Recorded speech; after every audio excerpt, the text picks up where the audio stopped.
So then we will go to the second lecture from Daniel.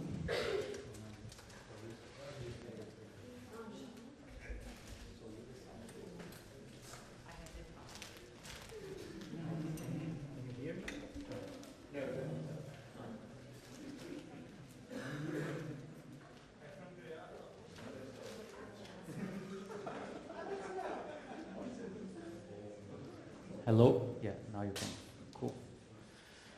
All right, welcome everybody to the second lecture of SDPs and quantum correlations. So let me recap what we saw last class. So in the previous class, so we first started by defining what an SDP is, so this type of optimization problems.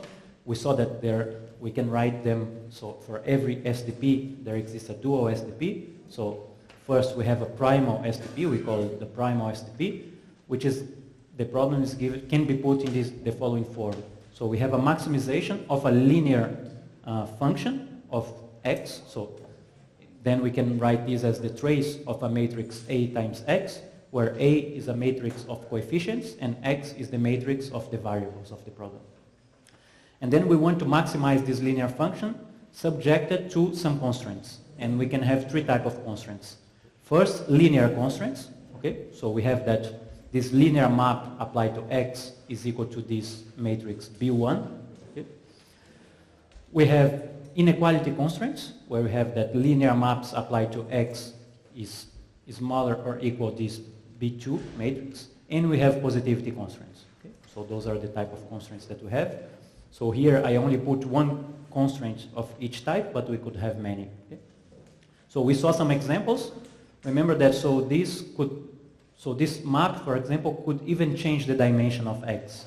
Yesterday we saw an example where this map was simply the trace of the matrix. Okay? The trace of the matrix is equal to a number.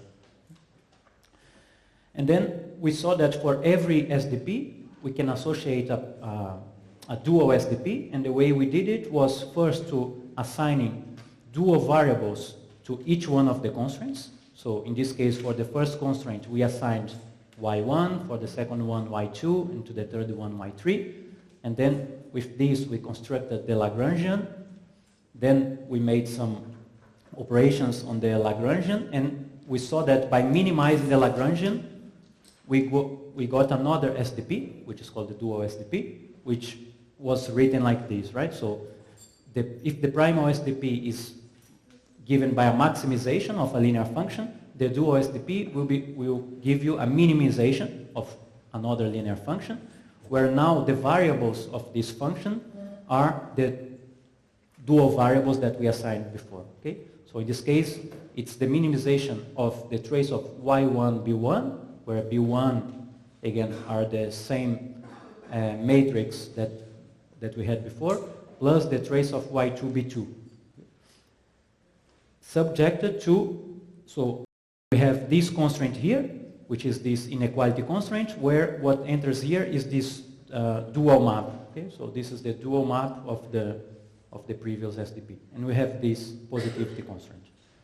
And just one thing to stress here is, so if you see here in the dual SDP, the only variables that enter are y1 and y2. Okay? So this is always going to happen. So the variable y3 that is associated to the positivity constraint never enters in the dual. Okay? So we cancel this variable when deriving the Lagrangian. And then actually the dual SDP was built such, hello? Yeah.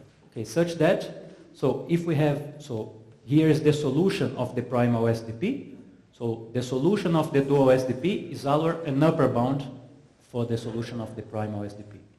And this is something that is very useful because, as I showed you, so if we have some feasible points for the primal SDP, each feasible point gives you a lower bound to the solution. And if you have feasible points for the dual SDP, each point will give you an upper bound to the solution of the dual, which is also an upper bound to the solution of the problem. So this is an easy way of getting lower and upper bounds to the problem.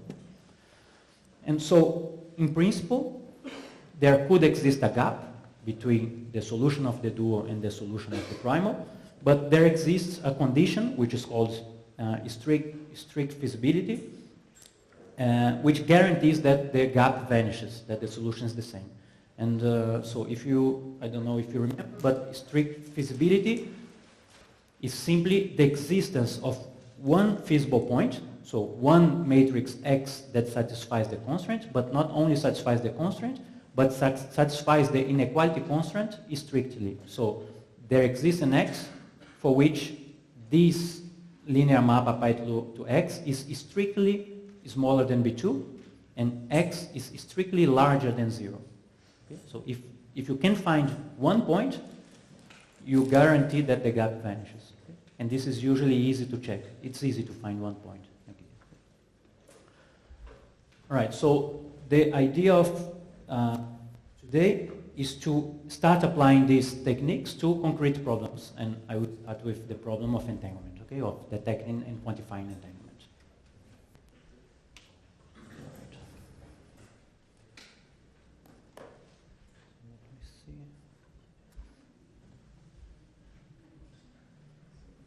Okay, today I changed the tablet, so let's see if it works better. So, okay, so it was very nice that Yelena gave her lecture, so after mine yesterday before this one, because she already told you many things that I'm going to use here. So I will repeat some of the things, but I think it's good for you as well, because then you see twice, and then you will also see this similar things, but from the point of view of semi-definite program. Okay? But just to start, so let's start with the definition of entanglement.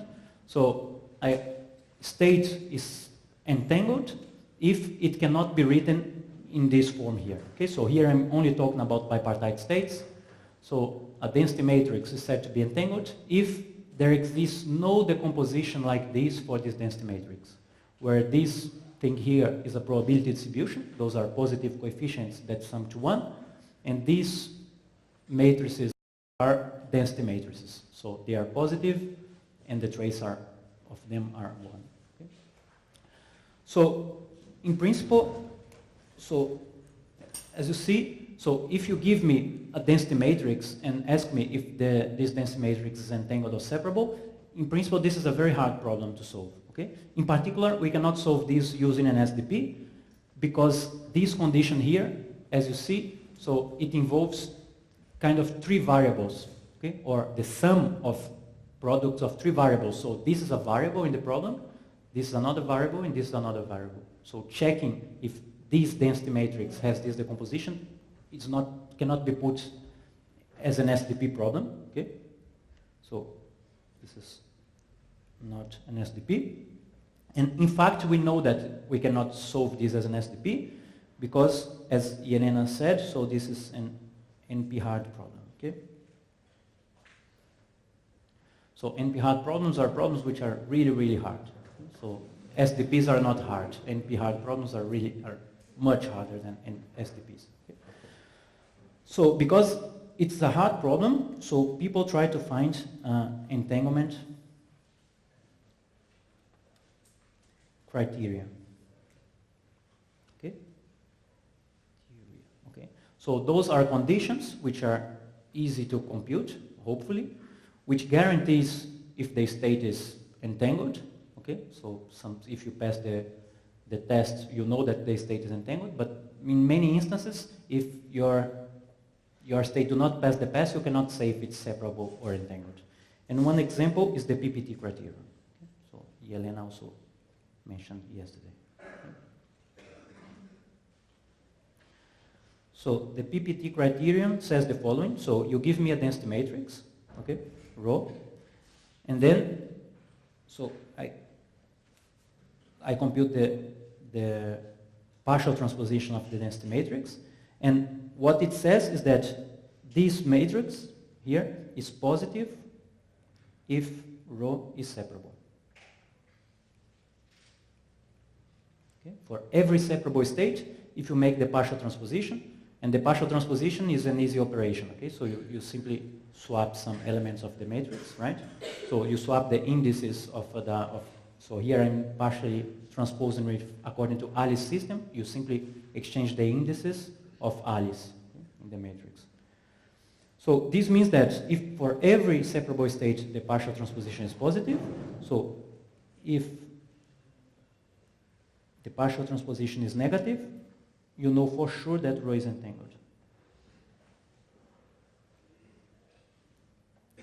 Right? So, and then it's very nice because it's easy to calculate this, but it turns out that there exists entangled states for which the partial transposition is positive. Okay? So we know that for every separable state the partial transposition is positive. If the partial transposition is negative, the state is entangled. But if you give me a density matrix, I compute the partial transposition, I see that it's positive, I cannot guarantee that it is separable because there exist entangled states for which the partial transposition is positive. Okay? So geometrically, so we can see, okay, I think I'm going to do this. I don't know how it works. Oh, I'm lost.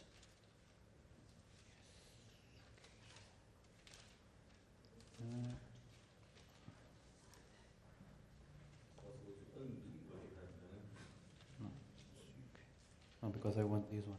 Yeah. Okay, so this geometrically, what is happening here is the following. So if we have a set, if you draw the set of all quantum states like this, okay, all states. So inside the set of all states, we have the set of separable states. Okay. And the entanglement problem can be seen like this. So you give me a density matrix, which is a point in this set here. Oops.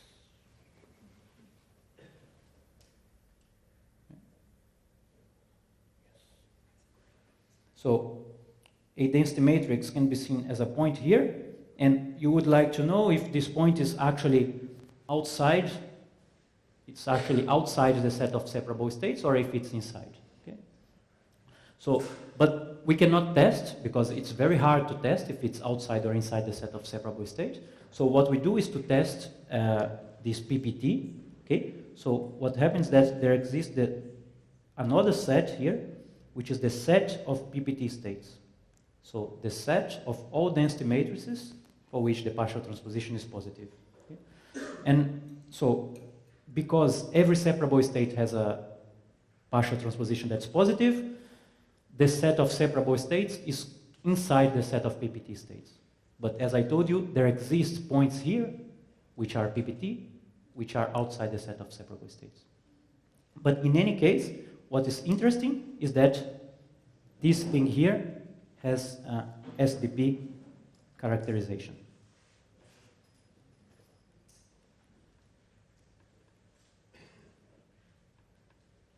Why? Simply because, so rho Ta positive, okay, which is what characterizes the set. So this is a SDP constraint.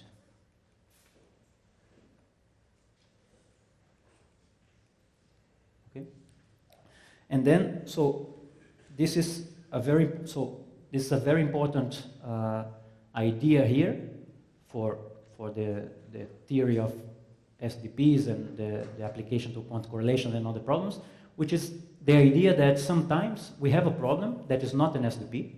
Okay? So it's hard problems in particular cannot be solved by SDPs, but then we make a relaxation of the problem. And here we are relaxing in the sense that instead of asking if this state is separable, we will ask if this state is PPT. So this is a relaxation of the problem. It's not the same problem. It's some sort of problem that's weaker, right? But in any case, if we detect that the state is not PPT, it's because it's entangled for sure. And then this relaxation can be put in a SDP form. Okay? And this happens for many problems, and this is important. So many problems, we don't have an SDP characterization, but we look for a relaxation which can be put in a SDP form. Okay? And so this is what I'm going to use next. So is Helena here? No. I want to know how I go to the next page. No, it's not this. Oh, how is it?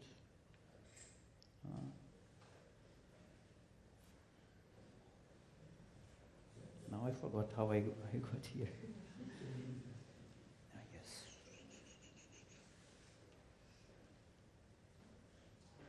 I know there is an easy way of going to the next page without having to do this, but I don't know how. Yes, so, but it's not one finger, it's not 2 fingers, maybe 3 fingers, no? How many fingers should I use to go to the next page? No, one is to erase. Oh. Really? Mm-hmm.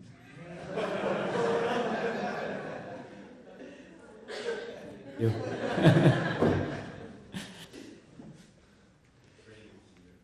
Yeah. All right, so yeah. Yes. Yeah, okay. So now I'm going to use this idea to tackle a problem with the quantification of entanglement. Okay? Not only I want to detect if a density matrix is separable or entangled, but I would like to quantify how much entanglement I have. And I'm going to simply show you one particular quantifier of entanglement, which is called the random robustness of entanglement.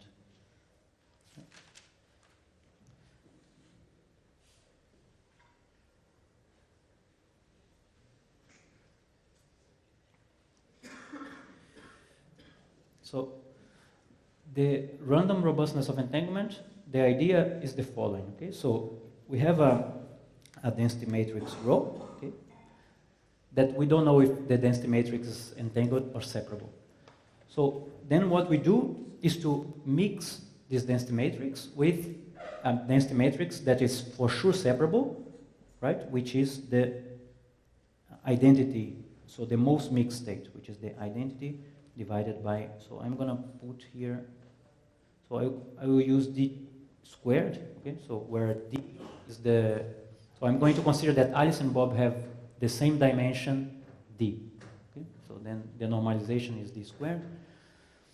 So I would like to know what is the minimum amount, so the minimum amount of white noise or noise that I have to add to rho, such that this mixture becomes separable.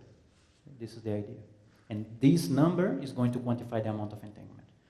So I want the minimum amount of noise, so I want the minimum of this coefficient here, which means I want the maximum of this. Okay?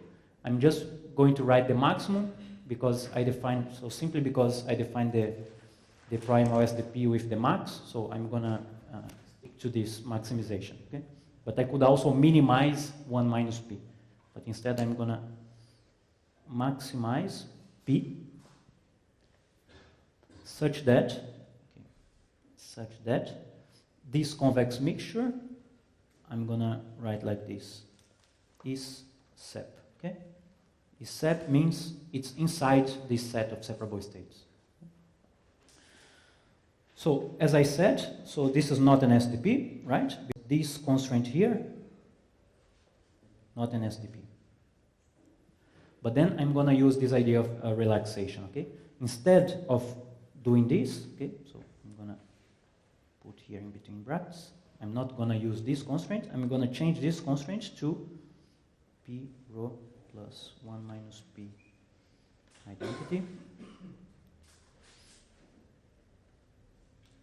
The partial transposition of this matrix is positive. All right?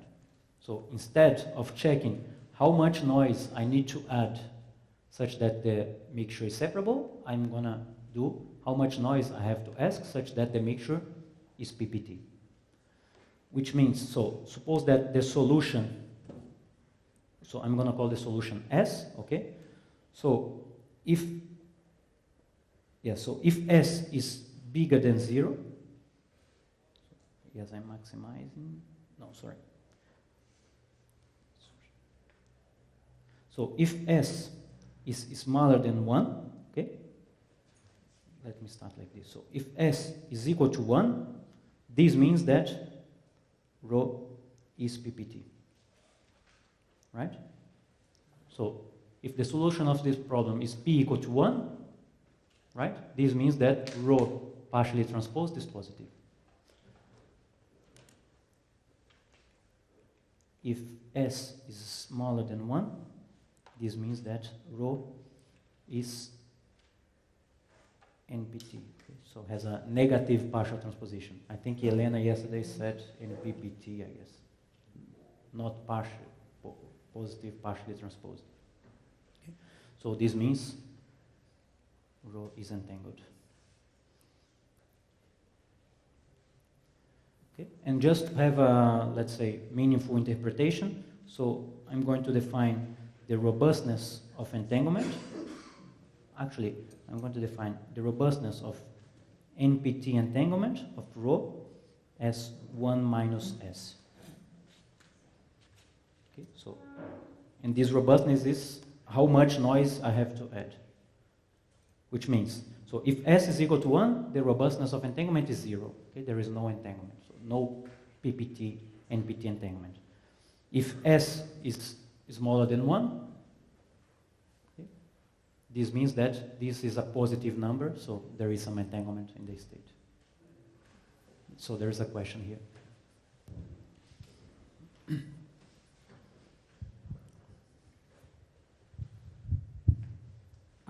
I just forgot what the S means. S is the solution of the SDP. Thank you. Okay? The number that you obtain. Is this a proper quantifier for entanglement? This robustness? Okay, so Is it monotonic instead? yeah, so people discuss a lot what are good quantifiers of entanglement. Okay, so there are several features that you can consider as good features for a function to be a good measure of entanglement. These functions here do not satisfy all the features that people usually like to take, but it satisfies many of them. For example, it is 0 for every separable state. It is 1 for the maximally entangled state. I don't remember all the features. It's convex, for example. I don't know exactly which features. I don't remember which features it satisfies, but satisfies some of them, not all. There are more questions. I'm not sure to have understood. So you want to, so you check if you take the maximum P such that P rho plus 1 minus P identity is positive, but I don't understand how from knowing the value of P that you call S, the maximum value of P that you call S, gives you if rho is entangled or not. Like for the big sum, I will understand, but for only rho? Well, okay, so first of all, do you understand this one? No.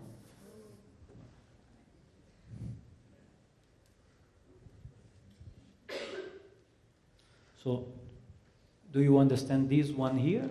Yeah. Right, so this one here, you would like to, how much noise you have to add to rho such that it becomes separable. Yeah, okay. Right, okay. So if you do not have to add any noise, it's because rho is separable already. Yeah. And if you need to add a little bit of noise, it's because it's entangled. Mm-hmm. So here I'm doing the same, but not with the set of separable states. It's the same thing, but not with the set of separable states, but with the set of PPT states. And what I'm doing here is actually the following. So I'm taking rho, and I'm mixing rho with this identity, d squared, which is separable. So it's inside the set of separable states. And I'm making this convex combination here between them. Okay? And then, so I'm asking how much noise I need to add such that the mixture becomes PPT. Okay. Okay? So if I need to add a little bit of noise such that it becomes PPT, it's because rho is outside this set, which means it's also outside the set of separable states, so it's entangled. Mm-hmm. How do you impose that the P has to be between 0 and 1? How do you write it? Like, when you... Okay, so actually here I don't need to write it.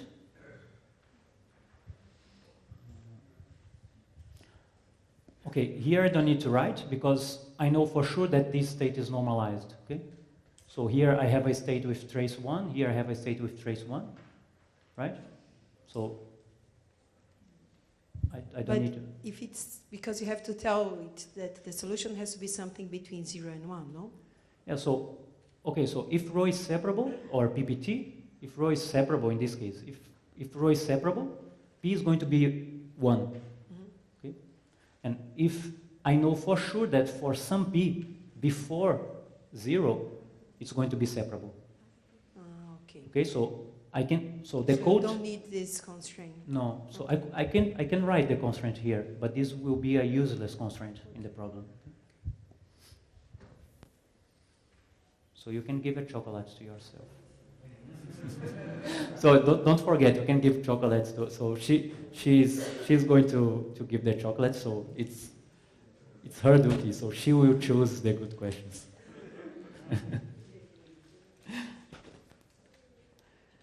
Yes, okay. Right, so, but okay, this is just there are several entanglement quantifiers that you can write as an SDP.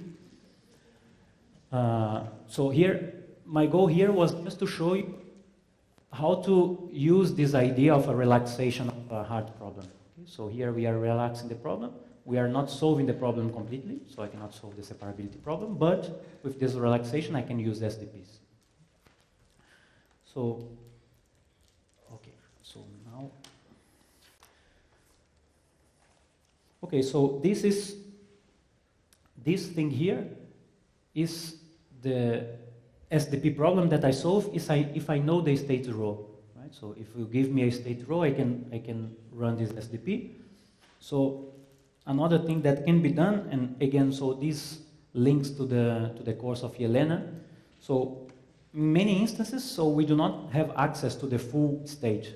In particular, for example, if we are dealing with high dimension, it's very difficult to make tomography and then to obtain the density matrix.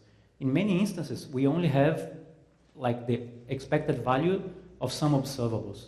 And we would also like to know how much entanglement we have, given that we've seen some expected values. Okay? So then this is another problem that I would like to mention to you, which is the